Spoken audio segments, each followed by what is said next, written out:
I mean, one of the biggest enemies of a good project is the client. That social thing is important. So, bad news to introverts. It's not easy to actually run a practice if you're not prepared to talk, to call, to get a little bit intimate in your discussions with your clients. So get to know your client really well. Welcome to the Architect My Business podcast. I'm Aya Schlachter, your host, founder, and CEO of MGS Global Group. We provide architectural drafting and rendering services for busy firm owners and designers. From starting out solo to now leading a team of over 45 and growing, I've learned a thing or two about making a business thrive. Whether you're thinking of starting, already managing, or want to take your business to the next level, this podcast is for you. Each episode is packed with simple, actionable tips on leadership, people, marketing, processes, and of course, profit. I keep things real. Like you, I've got no time for fluff. This podcast is brought to you by MGS Global Group. Now, let's get into this episode. Hi, Johan. Thanks so much for joining us here on the Architect My Business podcast. I know your schedule is super packed and we've been trying to get this date on the calendar, so I appreciate you making time for this conversation. So I've been diving into your work over the past weeks and looking through your projects, reading articles, publications, magazines, and checking out your studio site. And honestly, I'm very impressed about the consistency and the depth of everything that you do. From being a teacher, a mentor, to the recognition of your firm has received, including being a finalist at Architizer ANA Awards as best small firm. Yeah. And it's really clear that what you're building goes beyond just beautiful homes. You're building a sustainable practice, which is why I was very excited that you agreed to be on the podcast. And also, we looked at one of the houses. We came across the house that you designed. I don't know if I'm pronouncing this correctly. Ingso? Yeah. That gets everyone who's not from Sweden. It's pretty, I would understand. It's Ingfö, so it's kind of hard to pronounce. Ing what? Sorry? Ingfö. Like, Ingre. I don't know. Like a Ingre. Ingfö. Yeah. That's good. Ingre. Anyway, yeah, that's good. Right, house, you got it. So it completely caught my eye. So it's like there's something so serene about that house. And I just kind of want to live there. And so I'm really excited to dig into your story, your design philosophy, and let's get started. But before we get started, I know this is so dumb, but I gotta ask, do you eat meatballs in Sweden for real? Yeah, we do. We do eat. We eat a lot of meatballs, but it's not super uncommon, as you probably know, in Germany or in Italy either. It's just Swedish meatballs in IKEA. That's kind of what we eat. We eat it, probably once every other week or so in my family. Oh, really? I didn't want to ask because, but I figured you're my first Swedish architect that I've met, so I might as well just ask, right? And they're really good in IKEA. We don't have an IKEA in Cleveland, but nearby, like an hour away, we do. Also, that's fun. That's great. Yeah. So I've been looking into your culture and all the things, and I'm a big coffee person. So I want to hear more about your Fika culture. Is that something you do at work too? Like, is that everyone in Sweden? They do that? Yeah, there's Fika. There's even I think in like people who are employed by the state, which are then also people who are in the hospitals since they are state owned and so on. Everyone has a Fika moment, which is basically a coffee break. I mean, that's what it is. It's a coffee break. It's just a social event as well. And there's even one like that's on a specific time at 9:30, and there's one at 2:30 every day. That's even scheduled, and it's even free. Like that, you would get 15 minutes where you can have the Fika with your work mates, and it's not counted in the hours of the day. So it's pretty 9:30. Real. Can I work for you? But then we have really good coffee. I think any architectural firm who tries to do something good would have really good coffee and really good like breakfast at work, which would be a Fika then as well. That can also be like a Fika can be sweet things, but it could also be like bread and sandwiches and stuff, and that's always provided by the employer. So that's great. I was in New York, and my cousin's apartment has a coffee shop called Fika. I didn't know what it was, and now that I'm researching it, and I go there every day when I'm in the city, Yeah. and it's a very tiny third wave coffee shop, and so Oh, nice. now I know. But you have some All great right. coffee shops in the US, I think. But I mean, when we go in Europe, we have a project right now in Yeah, the south of Sicily, and yeah, those Sicilians, they also love coffee and coffee breaks and stuff. But when they're coming to the build site, they're always yelling like "Fika, Fika." But that's, I just realized the reason why yeah. they think that's so funny is that that word almost means like female genitalia in Italian. I like you already. So that's why they like it so much. But anyway, they have really good cannoli there, so they have Yeah. good fika too. Oh wow, that's great. I know that fika is reverse for coffee. Coffee. That's because Yeah, I yeah, was that's reading right. about it. Coffee. Yeah, Yeah. So yeah. Anyway, that's all. yeah. That's all I know about your culture for now. For now. Okay, that's maybe enough. Otherwise, it's kind of bland. I don't think so. IKEA.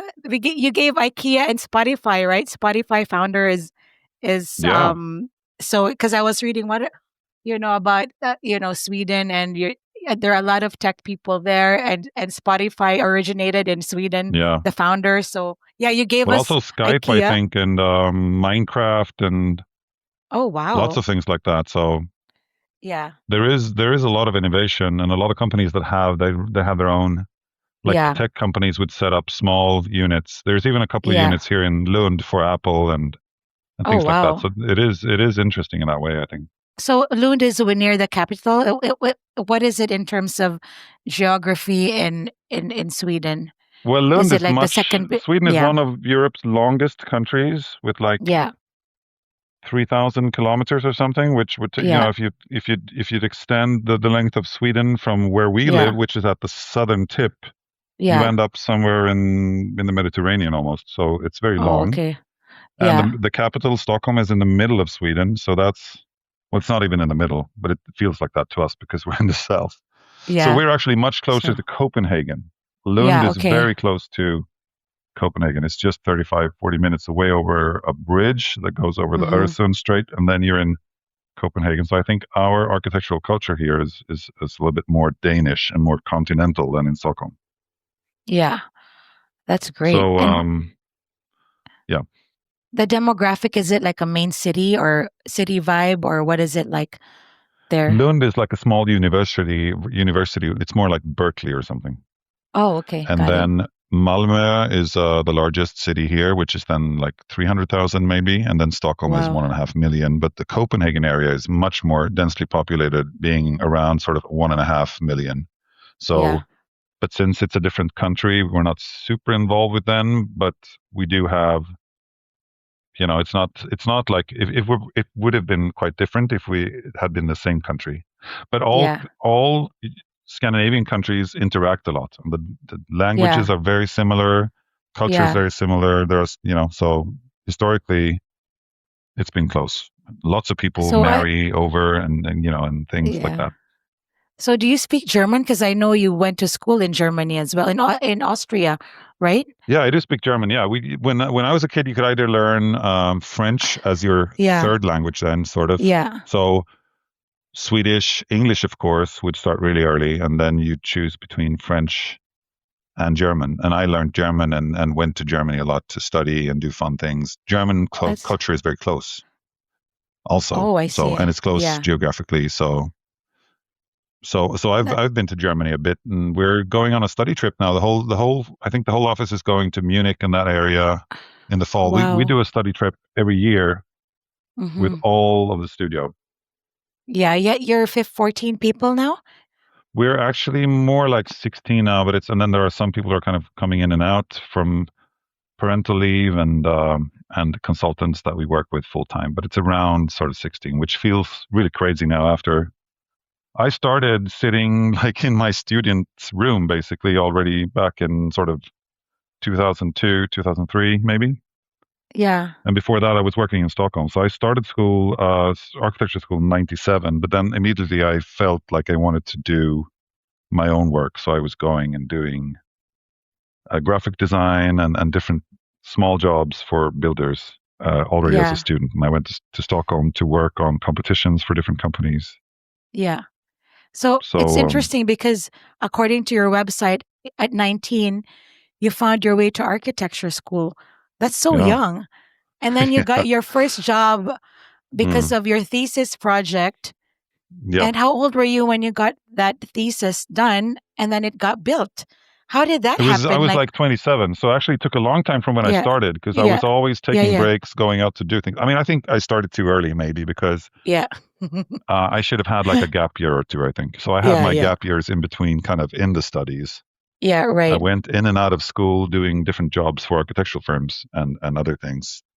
I also Yeah, worked with TV sets and scenography and things like that. So I think my approach to architecture is not as strict and not as it's more about feeling that it is about strict kind of tectonic rules or rules that have to do with whatever is technical. I'm more interested in kind of spaces and atmospheres and what you can do with that. And then if the building structurally makes sense or is kind of hard to do is secondary to me, I think. And that's I can because I see. came out of graphic design and set design, I think. Yeah, because I can see that in even your website and the detail that you put in your photo shoots. Like, for instance, I'm looking at this Stockholm residence. It's Mm. different from what your typical projects, right? Of the country homes and the vacation homes. It's No, quite that's true. diverse. Yeah, Mm. That apartment is I mean that's a different kind of a different vibe that we're doing with our yeah, private clients for high-end luxury interiors. And that it client, is. Yeah. they Hmm. wanted super high-end kind of Scandinavian Italian vibe with influences from Milan and things like that. And they are we follow the client, and this client in this case is super interested in those things. So we tried to dial it down. We tried to dial them down into what you're seeing there, actually. So that's Oh, they really? were Because it looks very elaborate. I mean, it the is in a white sense. chair, the photo Mm. shoot, and all the even the Chanel purse hanging on the. Yeah, Yeah. but that's a in that apartment we wanted to create. That's a couple in Sweden who are quite in the public eye, and they're always Oh, traveling and flying places and doing things. We wanted to create something that felt grounded with materials that they could not get in hotel rooms and stuff. So it's all about having crafted things like that. In that room that you're talking about, there's a yeah. hand woven silk uh, wallpaper that's I from the see. UK that's been mounted onto these paper backings and then put up on the walls from James Hare. And that's the kind of things we really wanted to go into that level of luxury and detail and craftsmanship for them so that it would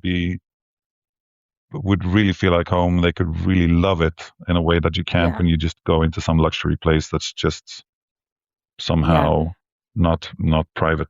So, Yeah, because I pulled it up here because when uh, I saw your website, most of the houses have similar aesthetic.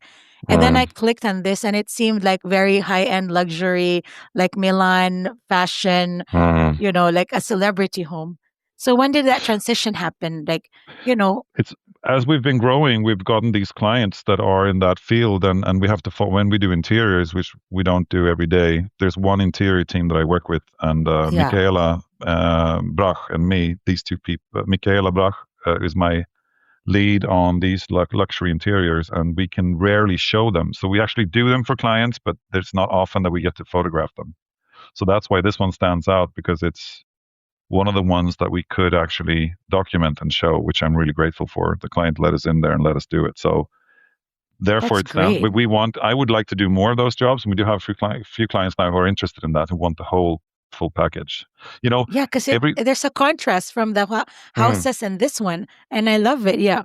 What mm. were you saying? Sorry. Well, no, but I mean, that's true. And I think we want to follow the client into their taste and try to refine it and try to remix it for them so that it makes sense for them and that it works for a long time and that the choices are curated. And I think I have this. I mean, we're house architects in the sense that we have come out of school, architecture school. Most of the people who work here, and we talk about the house all the time, right? But actually, what I say to my friends and what I say to my clients, half jokingly, is that for a project to work, there needs to be an interior, a really good landscape slash garden project, and then there needs to be a house.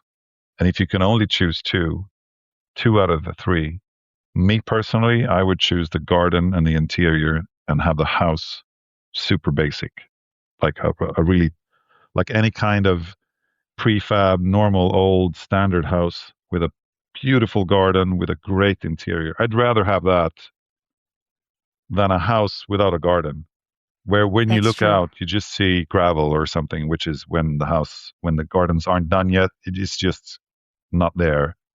But you're supposed to be in the house, right? And you're supposed to enjoy the garden. In all my Yeah. house, it's about being in contact with nature and feeling the garden. So if I were to like, I would rather just skimp on the house. And I just say that as a joke because we're doing the houses usually, but I actually think it's true. And I think in the interior project, um, the art becomes a big part of that as well. So if you have a nice interior and then the art is very bland or very unsophisticated, that also can also break the illusion of a good home. Yeah. So I would say that the curation of the art, and it doesn't have to be curated by some art curator. It can be corny things that are private, but when people buy new corny things, then it's terrible. That can Yeah. destroy the project. So Yeah. you know, I'd choose to skip the house. I agree because the house is just a shell, right? You live most Right. of the time inside and then you look Hmm. outside to the garden. So yeah, I like that Mm. approach. But I also really like the simplicity of the floor plan that in the Ingzo house. Hmm. I can't pronounce it. It's But fine. anyway, Mm.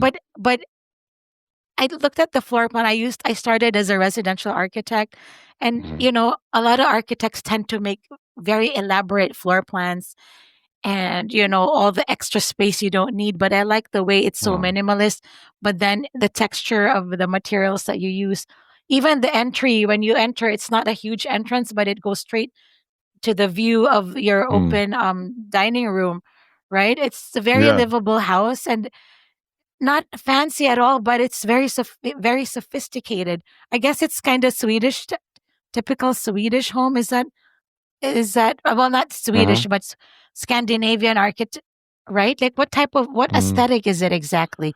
Is Well, it some like people call typical it Swedish? Japandi. Actually, you're Some. right. It does have Japanese garden if Mm. influences. Yeah. They call it, but it's almost like a slur when people say it here because we think it's so Oh, annoying. really? Like Japandi, like what are you talking about? But it's true. Yeah, yeah, We yeah. have something. There's some aesthetic with Scandinavian and Japanese modern architecture. I think there's some vibe. There's something going on. There's also something similar I guess in the cultures where you can lose face and things like that. That's Swedish as well as Japanese. Like people are very calm here and very polite, and they like to not do conflicts openly and things like that. So I think there's a connection, but Yeah, also yeah, this yeah. idea that you can have nice materials, but you need to dial down like the different things that you do to create calmness and a sense of You're right, wholeness. right. So I think that's true with that project as well. Now, with any kind of Swedish or Scandinavian summer house, you need to be uh, careful with the square meters. It's expensive, and a lot of times the actual plan on the site doesn't allow for more. Like the zoning, you would call it, doesn't allow for more. Right. So this house has a maximum of 140 square meters, I think, in the zoning. So if you want all those rooms, you have to be careful and do every room just as good and just as big as you need. So sometimes when we look at American plans, we're like baffled by how big the main like the primary bedrooms would be. We're just like 10 feet around the bed on each side. Is just crazy to us, like how big some things are in the US when we look at our You plans. know what they And call them, right? You know what they call them? The you mean like McMansions. McMansions? Yeah, Yeah.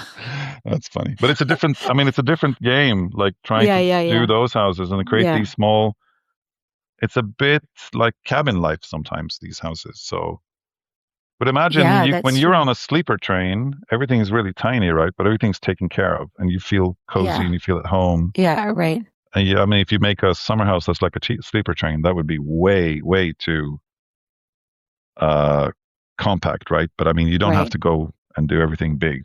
So, Yeah. No, and also one of the projects that struck me that I saw in the publication was your Leyden shed, the shed that you created.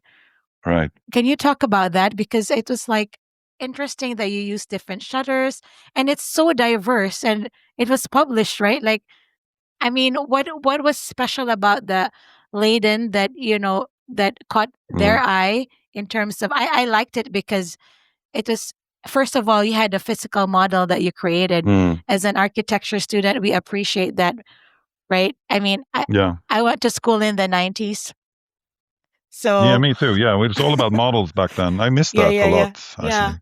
yeah, But it takes so much time to do them usually. So we end up, when we can do 10, yeah, 10 I mean, we can do 10 iterations on a 3D model when you do one physical model, but we really ought to be doing more like sketch models. Remember back in yeah, architecture school where you did a sketch model, you were just cutting some pieces and you used some tape and it was quick and you ended yeah, up with something you might not have thought of. That was brilliant. Like there was some randomness to that and a lot of soul into that process. So no, but yeah, the Laudan, that means like barn or shed.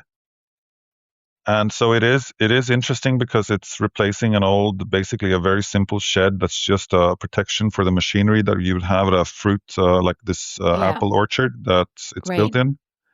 And then our client asked us to, which is he's also a good friend of everyone in the office, and he asked us to do something that would be really spectacular, really interesting, and would get published worldwide. And we thought of what that could be that could actually also fit into the countryside, and we we spent a lot of time sketching on what sort of a contemporary, simple, basic, but yet very beautiful and refined thing could be, and ended up with this project after all those things. And what's interesting with it catches everyone's eye, I think, but actually it also blends in quite well on the site. So it's sharp in the lines and everything, but the horizontalness of the tilted wooden slats that's the facade.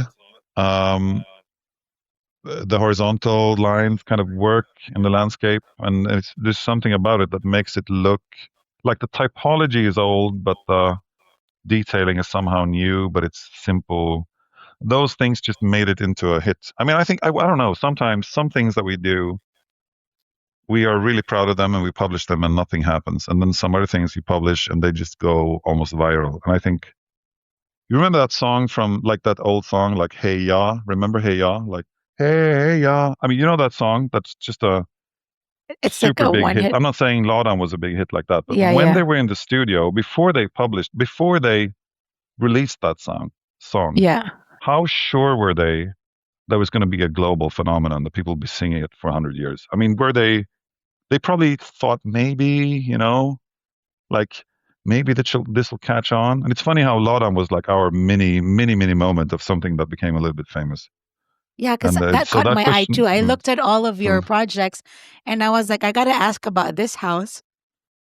It's like uh-huh. it's like something that went viral, right? Like Yeah, you wonder what it is. And I mean, I saw the yeah. photos, and I mean the light treatment during different times of the days, and just the simplicity of it all. Mm. It's very calming. But yeah, congrats on that one, by the way. Thank you. I think there's something about Yeah, some songs or some pieces of art or something that if they're bite size, like you can understand them. Like sometimes when you yeah, see a big complex Olson Kundig project and it's got all these different things going on, it's beautiful and it's got five different tectonic themes and a lot of nice materials. It's all blend together perfectly, but it's quite big. Then it's more like a giant thing that you have to appreciate in pieces, right? This thing is small. You can understand when you see the pictures, you get it, and then when you look harder, closer, then you understand that there is complexity to it. So I think that's good with that project. Maybe all projects should be like that. They should be relatively simple and then contain complexities. I mean, I think that's a good recipe anyway. Works a yeah. lot of times. So, what are your favorite projects that you've worked on? I mean, you've done Hmm. so much. Is there one standout project that you're like, oh, I want more of this? There's an interesting typology that we end up with when we're in a landscape where there's a lot of elevation or different heights. And that's my project in that's called Solviken, which is this house that stands like in the forest on green pillars or columns. So it's a bit like California house that's on this on the side of Los Angeles or something. Right, right. where the house is elevated up, and I like that a lot. And then Ingve is the same. So the Ingve house is also built on a little sort of mound, and it's got one part which is sticking out, and under there's you have this elevated thing where you're above the vegetation and the forest there. And I think that's great. When you can do that, that's amazing. Like we're doing a project now in the U.S. Virgin Islands, it's going to be on Water Island outside of St. Thomas, and we Wow. have a lot of elevation there. It's going to be our buildings are like different bungalows placed in the sort of semi-jungle or whatever you call it there, and that's going to be super interesting to see how that works. The renders are looking amazing. I think just the height differences and everything is just so nice. Like most of my buildings are placed on flat land because that's how it looks around here. But when we have some elevation, it's great. So that's what I want to do more I'll in the make sure future. to check it out because I'm now obsessed with all of the work because I just want to live in Thank you. most of the houses. So my question is, as a somebody who started your practice, you Hmm. obviously did not go to business school, right? No, I mean, how did you no. manage, you know, transitioning from being an architect to also running a business? What were the challenges that you faced in general? And yeah, Mm. what was that process like? That's a big question. It's many. I've never really discussed it with anyone, but people ask how it's going and how come we haven't laid off any people when almost every, I think, architectural firm in Scandinavia has had some problems at this point because of the inflation and things that have happened. So basically, what's happened is that the banks have it's much harder to get a loan or to get financing for a project now, and that's why most projects are standing still. And a lot of architectural offices are maybe halved in size now, and that hasn't happened to us. And I think part of the reason is that we're catering to people who don't need to borrow money in a bank. So Right, right. I think one of my success kind of parts of the success is that we've specialized in clients with more money than the average family, which in So did just you? that statement, Yeah, I think in our yeah, culture is almost heretical that you would be yeah, yeah. focusing on solving rich people's problems. But it's true. I saw a meme the other day was like solve rich people's problems, they pay better or something. And I think that's just one of the things that's made it a little bit easier for us. But in order to do that, you have to know them and you have to know what they want and understand why they would want to give their money to you. And that's the next like few questions maybe. So that's one thing. And then I think I've always focused on getting excellent relationships with my clients. I think that's super important to really get to know them, respect them.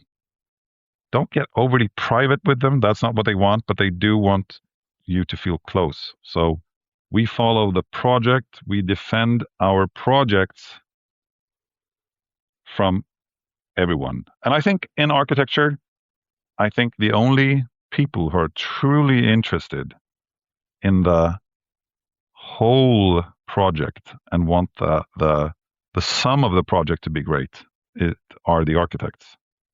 Right, And I right. think the architects are even protecting the project from the client. I mean, one of the biggest enemies of a good project is the client because the client will have different ideas. The clients will go on vacation or they will have some problem or they will want to fix things that don't need fixing.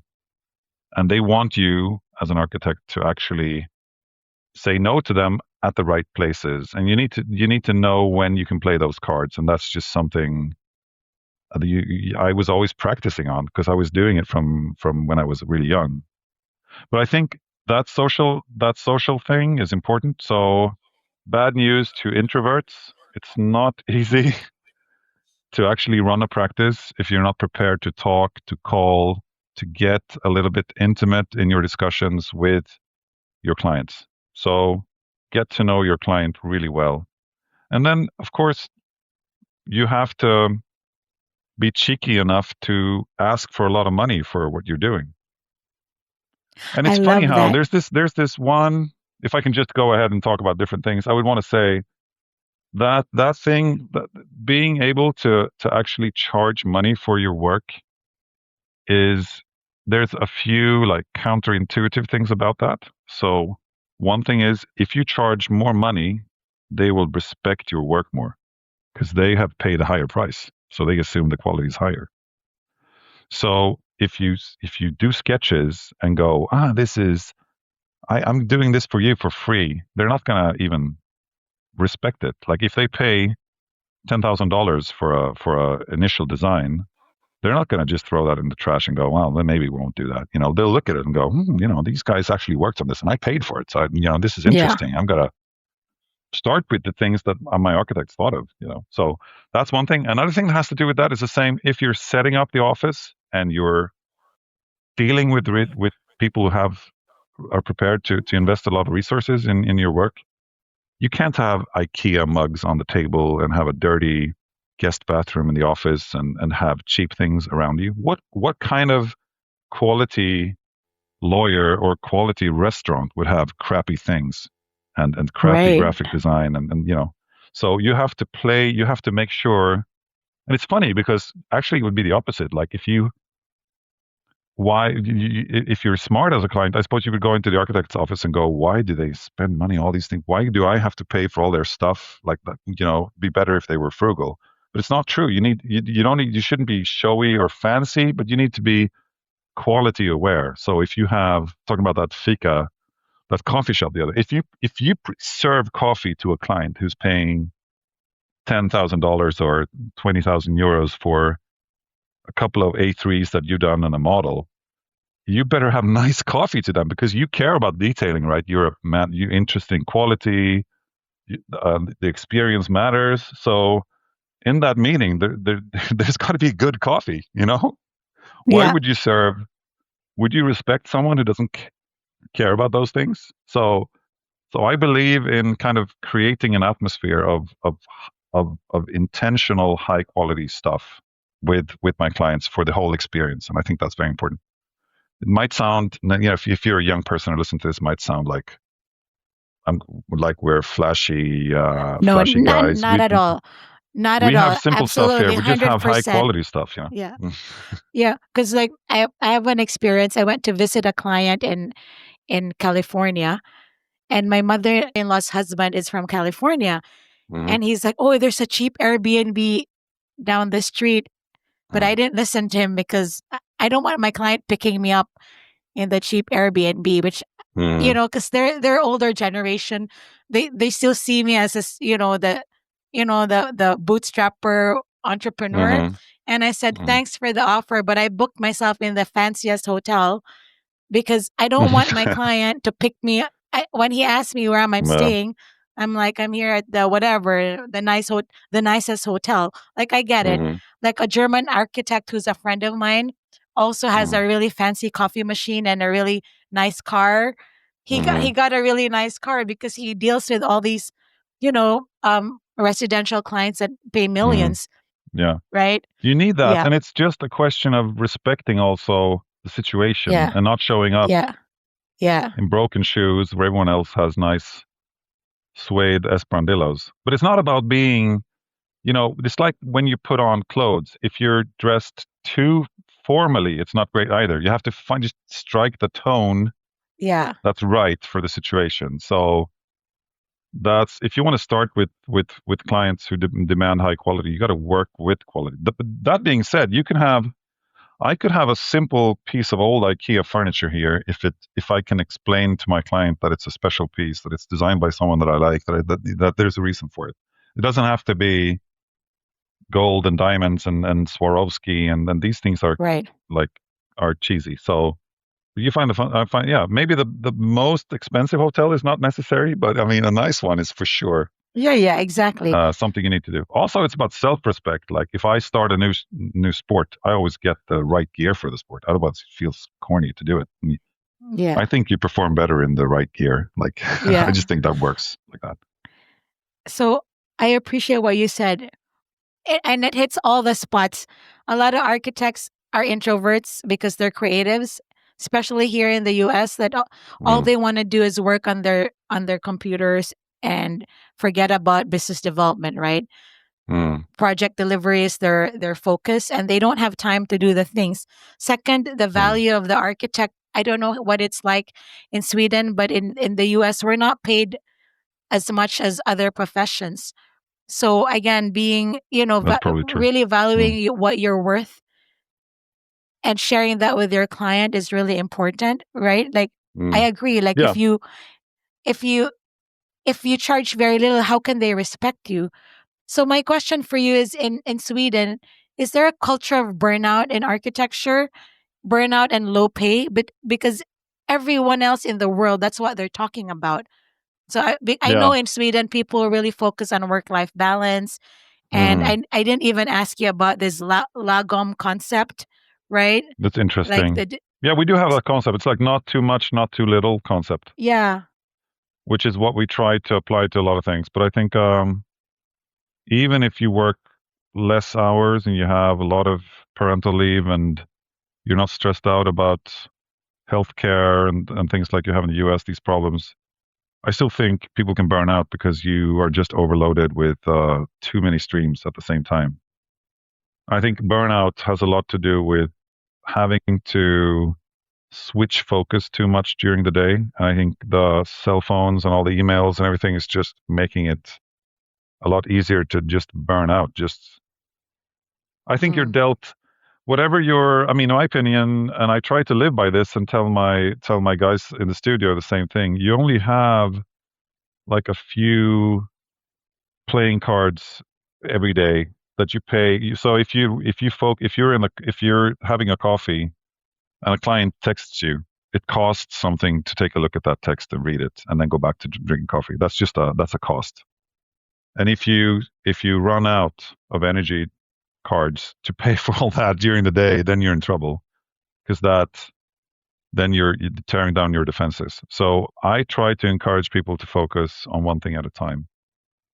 Even though it's really, I mean, when I was started, probably when you started school as well, and when I started, when I was working the first offices I worked at, I mean, there were emails, but you could basically tell the client, "I'm sending that next week," or and during the weekend, you didn't look at your work email ever, and right. you it's just slower at that time.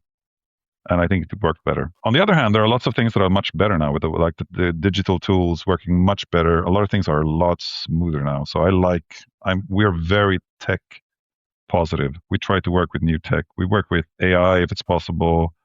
We work with the latest CAD software. We do a lot of 3D work, a lot of VR. We like all those things, but I don't like the the the high bandwidth kind of multiple stream type work that we have to do where you have to just there's just too much going on at the same time. So if we can, but I think burnout is an issue in this country as well, even though we have less because of all the security networks that we have that you don't have maybe in some other countries. Speaking about AI, what are your thoughts on it, and what AI tools are you using? We're My thoughts on it is that it's it started for me more as a joke. When people started talking about it, it was usually just fake stuff. The first web-based design tools were based on really old models that worked really badly. And we even did a research project for a big investment firm where we were chosen as one of the evaluators of different AI tools. And this was about 1 year ago, and Mm-hmm. we were not impressed by what you could do at that time. But during the last maybe 6 months, some of the tools have become kind of okay. So we're using one tool for post production where we can take a render out of Enscape and do a lot of the post work through the engine. I wish I knew what the engine was called. That would have been much better for the podcast, but we Yeah, can if you don't mind add in the sending it show to notes me. later.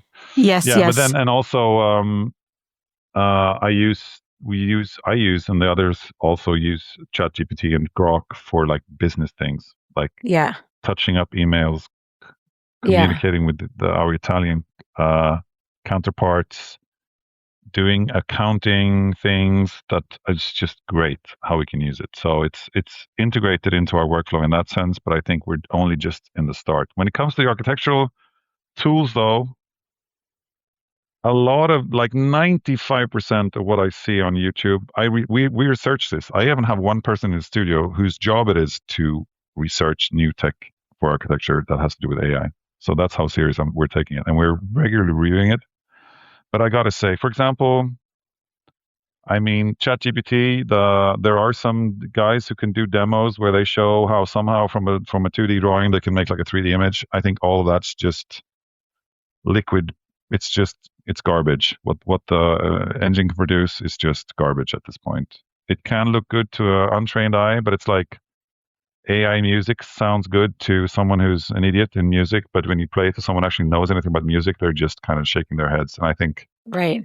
it's kind of the same with architecture. But it will be good once we can get a tool that can actually do something in 3D that makes sense. It will be amazing. But I haven't seen that yet. Yeah. So I Now have it's all about I images. wrote a research paper, Johan, Mm. AI for architects. I reviewed 50 AI tools. I'll send it Oh yeah, over, and we rated them. yeah. And there's no one tool that can do, because I dedicated 2 people for 10 months Hmm. just to Oh, research, because my amazing. company, I own MGS Global Group. We do architecture drafting renderings. That's what my business Mm. does. We do all that. So I was looking for Okay. tools that can help me and the clients. But there are very good tools, but not one to do Mm. everything. So I can No, send that yeah. over to you if you want it. I'll send Thank you you. the That'd be research interesting to report. see. Yeah. But Yeah. I think I'm old. I think I'm maybe a little. I'm usually very tech positive, but I'm maybe just subconsciously being protective about our creative work in a way.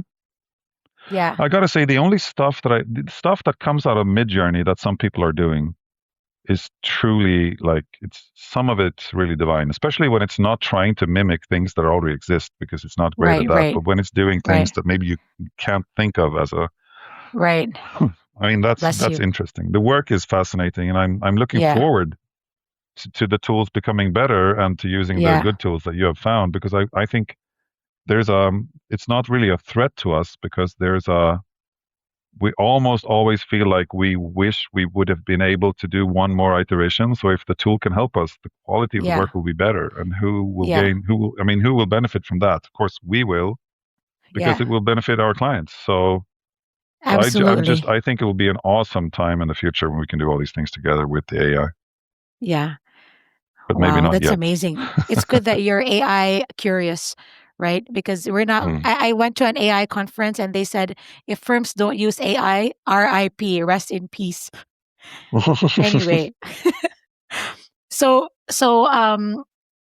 I have so many more questions to ask you, but I'm very mindful of the time.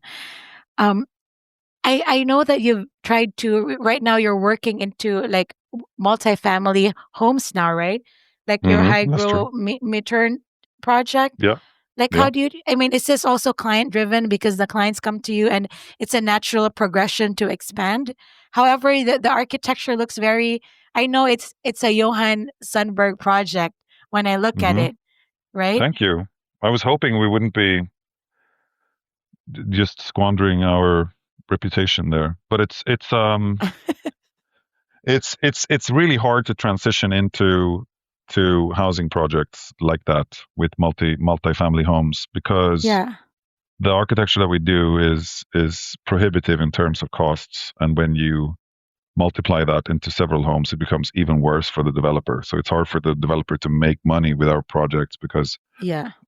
they basically, for the normal market or this kind of higher end of the middle part of the market, it's hard to charge for all the extra things that we love. And but we're getting there. We're learning a lot from it, and it's of course where we want to go. I think I can do, and our office can do more complex, bigger projects, and remain steadfast when it comes to the type of architectural qualities that we really enjoy and want to create. So we have done like a spa. We're doing a spa for a hotel, a couple of different spas for hotels where we have this special knowledge that came out of the private houses, but it's been developing in some projects so that we're doing. And then it would be super awesome to do a public building like a church or a convention center or some, something where there are different layers of users and not just private users and their friends maybe coming to visit. I would like to work more on that. Yeah, it seems like it's going to be happening because you're moving from sheds to houses to multifamily and now to spas. So my question for you is, I know you said in terms of project and practice, you mentioned that you've kept your firm intentionally small. Hmm. What will happen when you get all these major projects? Are you open to expanding? It's when you start with 5 people, you go, could we be 10? And when Yeah, it's 10, you go, we need someone here to help these guys because they have a lot of interesting work. And then it kind of right. grows. So it grows like that. But I think there's a few points where there's like a breaking point where you have to change strategies completely. And I actually think Yeah, around 16, it's what you can do when you have this master kind of apprentice relationship with the studio that I have now. Um, and you have to go into, or you could call it like it's a little bit like architecture school where I'm the professor or the, I don't know, guy who's coming in from outside to teach, like right. I don't know what it's called in the US, but anyway, I think that works now. And then I have some work groups that I just go between work groups and sketch and help them. And then I meet clients, and that's what I do. So I work a lot like I used to work in School of Architecture as someone. The only difference is it's not suggestions when it's coming from me. It's orders. when I have when I make a sketch, it's not I just like maybe how you could think honest you about are, this. Johan. You're so honest. That's awesome. But it's Yeah, of course, even if I say, I have to follow this idea that I have, yeah, yeah. there's lots of room for. I think if you want to make your studio grow, you have to just let go. You just have to let go and trust people. I mean, otherwise it doesn't work. So you have to So I started think of my it. yeah, I Sorry. started Yeah. by myself, and then I hired two people, and then two became eight. Eight became Mm, 10, and I got stuck I got stuck with 10 people from mm, 2008 to 2019. I had 10 people hmm. from 2019 to 2025. Now I have 60. Oh, wow, that's impressive. Wow, wow. So So you've so gone it's through that like journey where because I have to create satellites somehow of senior management who can do what I do or even better yeah, yeah. than I do. Because when That's your what I need to do. client, yeah, but then, as a business owner, and I was an architect, now I do architecture support. People started knowing about me, but I wasn't capable of growing the business because I don't have a business background, right? I knew how to manage Hmm. 8 people, but I Yeah. had to hire a COO when I grew to 60 and we're growing. So that's why I was asking you, because you can't say no to the projects when people come and they start wanting more and more. So Yeah. it's Yeah. just Yeah. interesting, right? It's an Yeah. It is interesting interesting. perspective, right? And But experience. if you have this guy at the middle who's, I mean, all my staff basically are students of mine or friends of theirs, or people that we hired because we really think they're super good. Some people moved here to work here Oh my from God. other countries. Congratulations. Thank you. No one ever quit. Like there's one guy who quit, and I'm still working with him on one of the spas. So I feel like it's a little bit like a family. I'm not saying you can't quit here. It's just people Yeah, yeah. don't. I mean, I'm surprised no Is it one's an quitting. I order would you probably. can't quit? I don't know, but Yeah, it's yeah, I yeah. think just something working here, or Yeah. maybe just it's just worse in other places. Anyway, what they're doing is what I'm thinking is how can we, because there are a lot of I think there are a lot of architects that I know that are older, and I can look at their work and I see their work was really sublime, really inspired, and then at some point they let go of the company, turn the company into a larger consulting studio, and a lot of times like some qualities get lost there and just not there anymore. So I'm Yeah. some really good offices that I've been following, like they've stayed at around 20, 30, and are really good there. So that's what I'm thinking now. But when I'm like you, I'm going up to 30, I'll be going, 40. I'll Yeah, probably be exactly. going.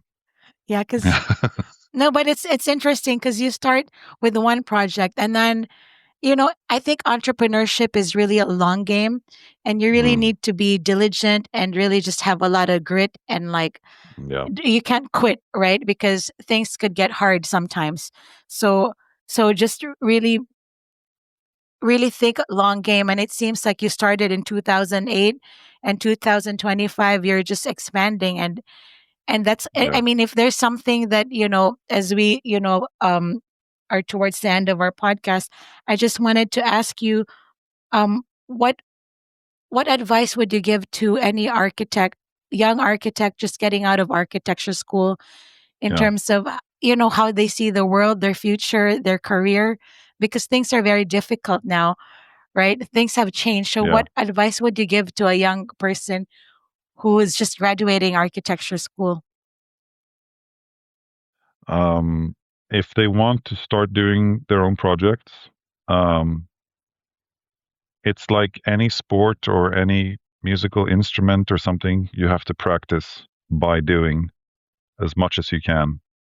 So get out and do some projects, even if they're not great in the beginning. Do them, try to deliver, try to establish rapport with your clients, with their networks.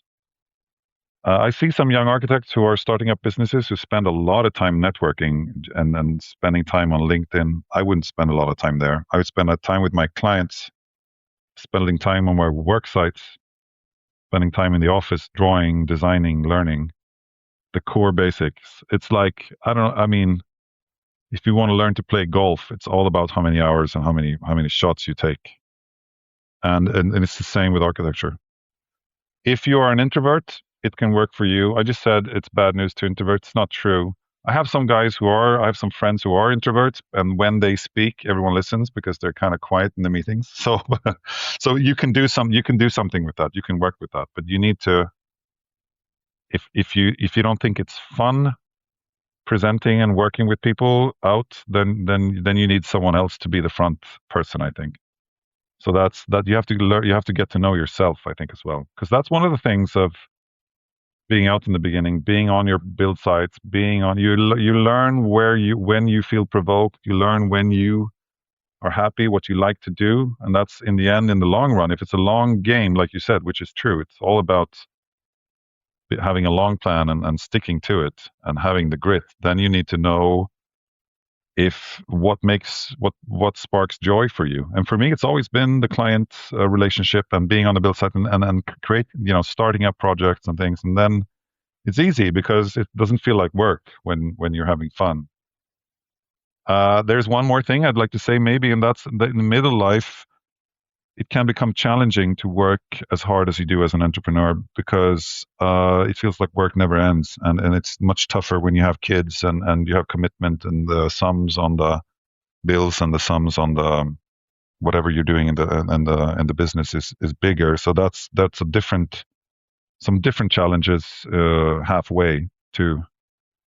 And but maybe that's a topic for another podcast. But I think you have to set it up in the beginning so you're not setting up for eventual failure. So some people work too hard as well. You have to find some kind of work life balance where you think it's fun.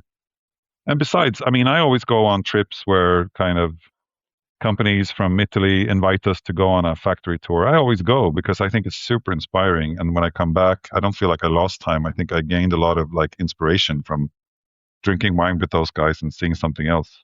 So, so you got to. That's what I do. I try to travel a little bit and have fun with my clients and with my people who deliver things for the companies and things like that. So striking up a good work-life balance there already from the start is setting up for success and not setting up for failure. So don't try too hard. And it's the same with golf, by the way. I'm thinking a lot about golf now because I'm going to go off play golf later. If you try too hard in sports or in music, you're going to fail. You need to somehow feel it when you're doing it, then it works.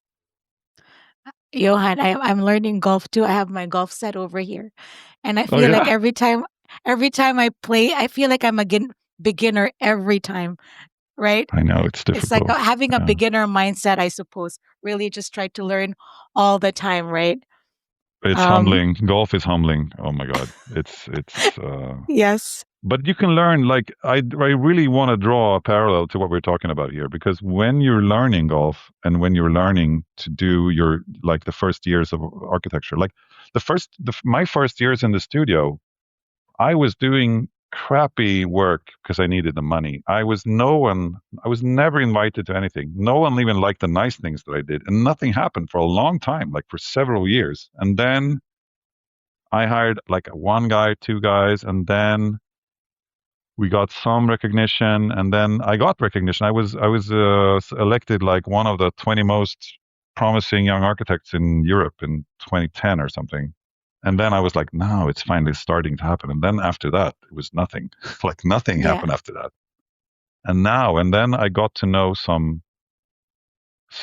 people here who are builders who wanted a younger architect to kind of do more fun things for them. And that's the builder that we did the lawn and shed for. And that happened and that didn't happen because of fame. That happened because of local recommendations among in the community that I was in. So um, you need I think you need to take you need to realize that in the beginning nothing's going to work, and then for a while nothing's going to work after that, and then it starts. Wasn't it the same for you Yeah, it's a little my bit? favorite Mm, quote. Yes, my favorite quote from Adam Grant. He's a organizational psychologist. You plant mm-hmm, the seeds of greatness in your daily grind. You're just planting mm-hmm. the seeds every Yeah, day, for sure. and then later on it will just expand. That's why I didn't expect we'll be a team of 60, but Mm, when we're customer focused and client focused, then word of mouth comes and people want to work with you, and exactly. obviously you're serving more people. So when you mentioned earlier that you're solving rich people problems, that's not only what you're doing as an entrepreneur. Entrepreneurs provide jobs for 90% of the Yeah, workforce, so we're also providing jobs for 16 of your employees, right? yeah, So that's yeah. what That's true. yeah. Mm. But in a sense, I also think that my team are devoting their lives and putting all their eggs in one basket because they're being here and they're not changing things. They're just being loyal to me and to the team. So I feel like I'm really privileged that they want to stay on here and explore the tasks that we're doing. And I feel really, if you have 16 guys and no senior management, you always feel like you're neglecting your children in a way or your friends. And I'm really I'm really happy that they're not more pissed with me than they are. Because I'm We constantly need about have to doing have different a things. separate conversation offline about that, because I also have a family and kids and husband and all that. So it's an interesting journey, but it can be done. Yep, for sure it can. Yes, yes. And it's a And lot of fun, part right? So yeah, I love everything. I mean, sometimes I work a lot, sometimes I don't want to work, but it's something that I've built, right? Like you've built this. I mean, you're one of the top architects in Europe, I think, or in Sweden. I in one in the bio that I mhm. read, you're like the top. So I mean, that's a huge accomplishment from did you ever think you were going to be where you are right now when you started? You know what? This is important. This is maybe a darker tone, but I was always, I always felt I had great potential to become something really important in a sense that I could use my powers for a lot of things. And I felt like I was privileged with a lot of different talents, both socially, but I can also do design. And I've always, when I was younger, when I was like 10 years ago, before things started to become really good, I was very hungry and very angry that I didn't get further. And I still feel like there's a lot that I could have done better.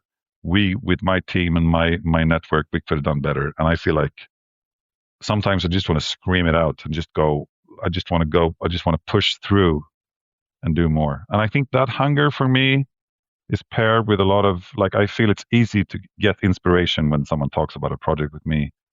I feel like I get a lot of ideas really quickly, and I'm frustrated not getting them out. So I actually have, in a sense, that drive, that urge I've always felt. So now it's a little bit easier because now I'm getting some of that recognition, and I feel more satisfied in that way.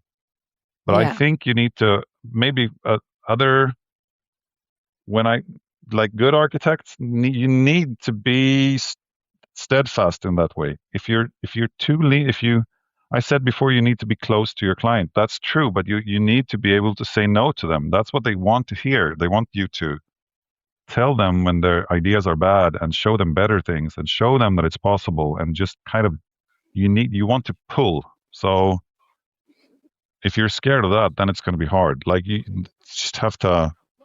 I suppose when you hire people, you want to hire people who have the spark and the grit and the kind of but that's paired with, for me, a lot of frustration and a lot of hunger. That keeps you, one way is to say it keeps you on the edge, but it's sometimes painful. I think a lot of architects, when you hear about the historical architects, a lot of them were kind of angry and frustrated their whole lives. Like the biggest one Yeah. in Sweden, the old one is Gunnar Asplund. He used to take pencils and shove them under his nails because he did that he had like a mental problem, like a tic, because he was so angry with and so frustrated when things didn't get done. So there's a dark side to that. I don't think you should do that, but I mean, it's and talking about mental health and burnout, you need to Yeah, know yeah. where your limits are, so it doesn't get too bad. But Yeah. having some drive and some grit is great, and the hunger you have to endure. Thank you so much, Johan. I really enjoyed our conversation, and we Likewise. covered a lot of things. Yeah. So where can people find you? Are you on LinkedIn, Instagram? We're on LinkedIn. The best, my best channel is probably Instagram. So our Instagram account is very active, and everyone is welcome to contact me there, talk to me there, drop an email. I'm super allergic to LinkedIn, so I try not to hang out there. But we do have profiles there, so it's possible to reach me there. But Okay. I don't know. It's not. All right. So Thanks, Johan. that's what we're doing. Thank you Yeah. so much. Nice to talk to you, Aya. Okay. Awesome. Thank you, Johan. Awesome. Have a great day. Thank you. Nice talking to Bye. you. Thanks for listening to this episode of the Architect My Business podcast. If you want more, head over to architectmybusiness.com for more episodes, show notes, and links to everything mentioned in this episode. Don't forget to catch our mini shows, Her Space, Ask Aya, and our main show, Architect My Business. If you enjoyed our episodes and want to hear more, please leave us a rating and review on Apple Podcasts and Spotify. Your feedback really helps us grow. Stay tuned for the next episode. Bye!